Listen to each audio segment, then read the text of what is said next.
Hi guys, Sir Jem in here, Tarot Reader. So tignan natin kung ano may bibigay na guidance and advice para sa iyo ng ating angel guide. Just a reminder, this is a general reading, so this may or may not resonate with you, so don't take it personally. This is just a guide.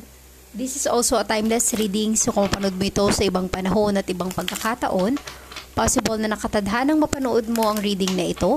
Maaaring mga advice and messages na mapupull out natin ay makatulong sa iyong sitwasyon. Also, please like, share, comment, and subscribe for more videos.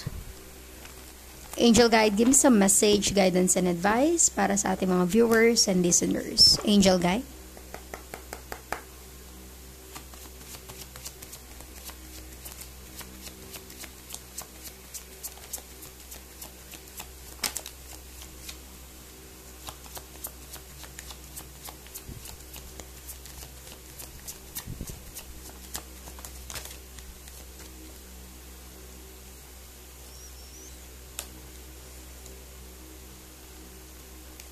Okay.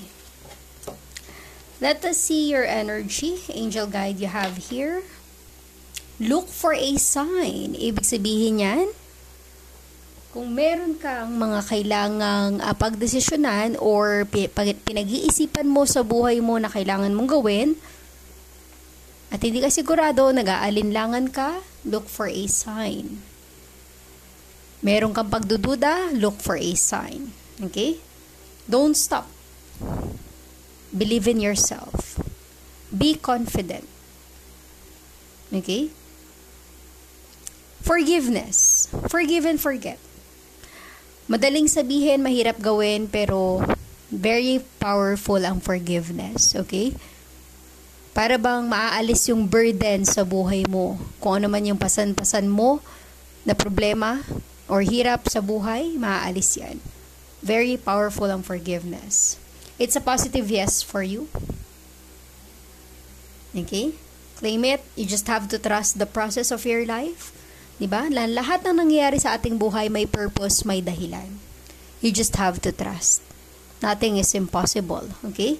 And within the next few weeks, maaaring para sa iba, claim it, may magandang mangyayari sa buhay mo within the next few weeks. Posibleng merong kang marireceive or merong darating or there's a significant energy na mangyayari sa sitwasyon mo soon.